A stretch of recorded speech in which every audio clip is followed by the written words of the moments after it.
Hello and welcome to our 2020 iFarmiVote video series. Today I'm joined by Lisa Ring, Democratic candidate for Georgia's 1st Congressional District. Welcome, Ms. Ring. Thank you for taking the time to join us today.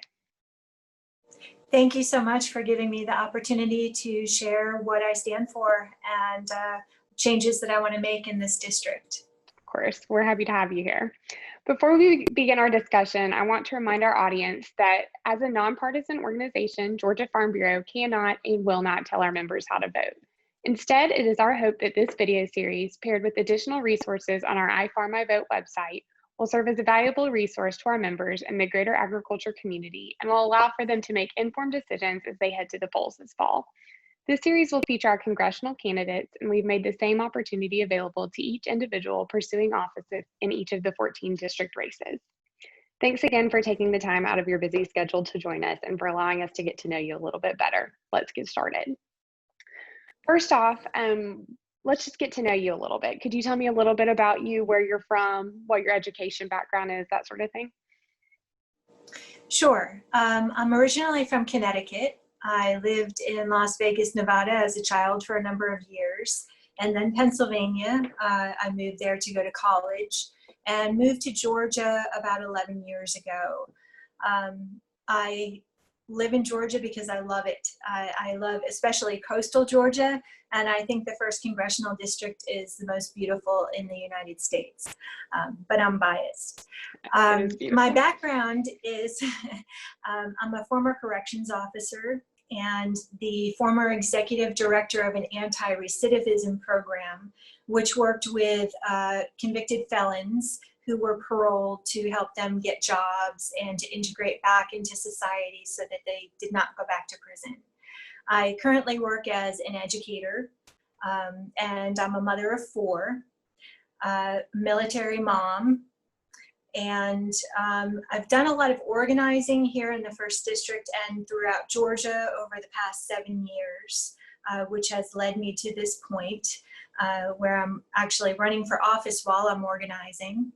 And I graduated from Moravian College in Bethlehem, Pennsylvania with a bachelor's degree in history and philosophy. That was my 2nd attempt at college. I went as an adult and mother of 3.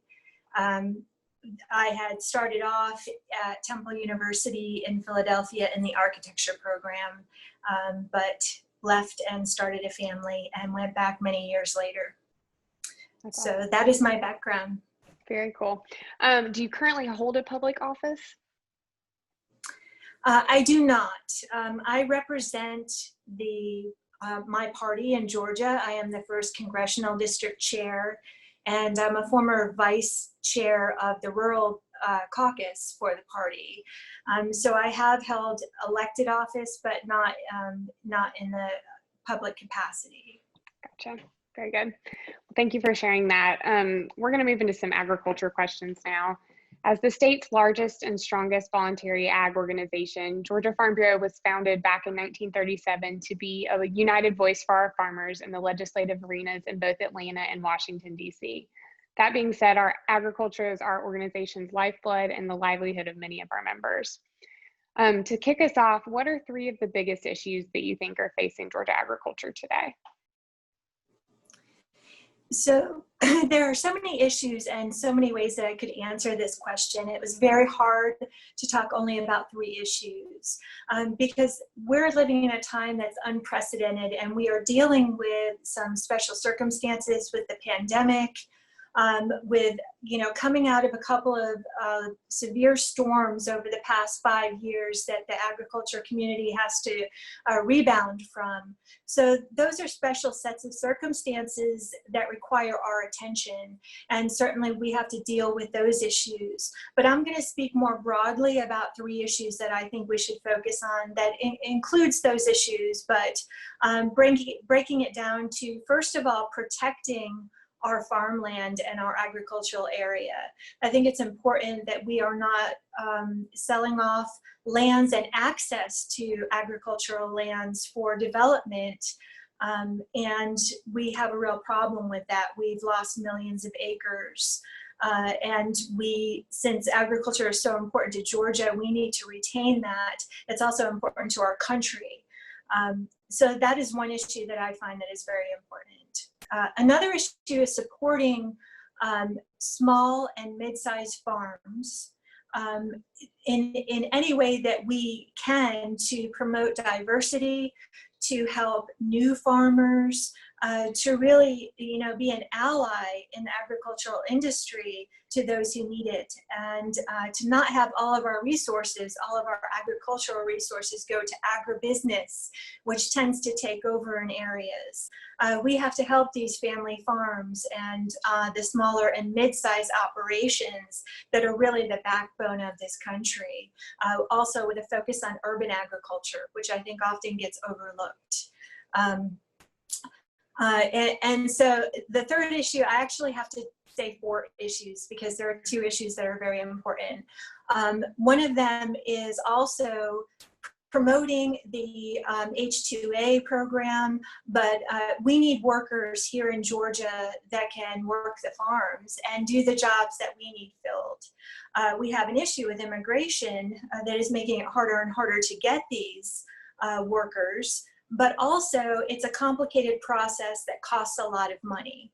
I think that we need to kind of make the process simple for the H2A program, make it more simple for farmers and those in agriculture, and make it more affordable for them, while at the same time ensuring that our workers are treated well and paid right, and that we are providing a pathway to citizenship to those immigrants that would like to stay, and that we are providing a safe work environment for those that only want to come and work seasonal work.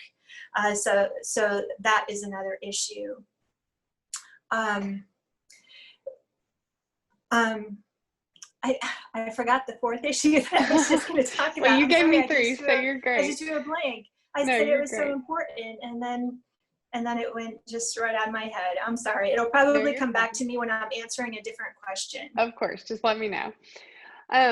Moving on, what is a passion project that you either currently have or could envision yourself having if elected, that would have an impact on the state, rural Georgia, and or agriculture in general?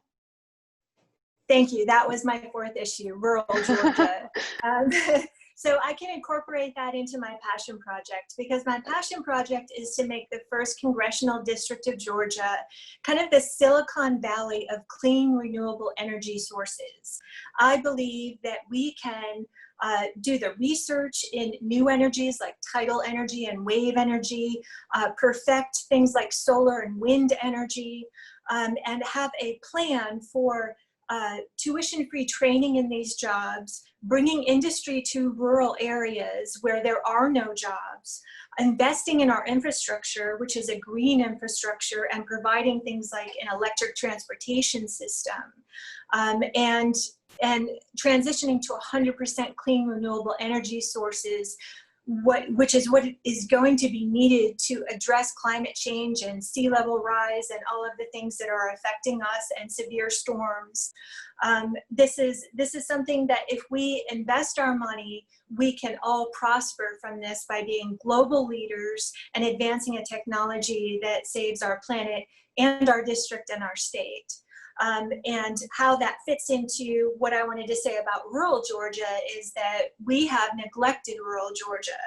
We must invest in infrastructure. We must provide healthcare and hospitals. We must provide internet access, broadband internet. My campaign has been about leaving no one behind. And we have so many segments of society that feel like they're not listened to and their needs aren't met. Rural Georgia is a big part of that. We do not invest the time and the money that we need to, and that's all aspects of rural Georgia, which include agriculture or just basic infrastructure. All of these things need to be addressed, and I think that we can do them in a way that, yes, we're investing money, but in the end, we all prosper economically from it. Very good. Well, you kind of took my next question out of my mouth. So I was going to ask, if elected, what you would do to improve those rural access to those amenities such as healthcare and rural broadband and that sort of thing, improved education, but you kind of touched on that. So you read my mind. Before I let you go, we're going to wrap up with a couple of fun questions for our audience. First of all, what is your favorite Georgia grown commodity? I could not choose between three. So Okay. blueberries, watermelon, and peanuts. Perfect. I I love like peanut them all. butter. Those are great. We are fortunate to have an abundance of Georgia grown commodities in the state, lots to choose from. So you picked three good ones.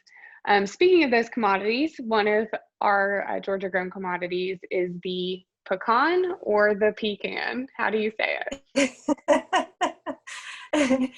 So I've lived all over the country, and I have kind of a conglomeration of dialects.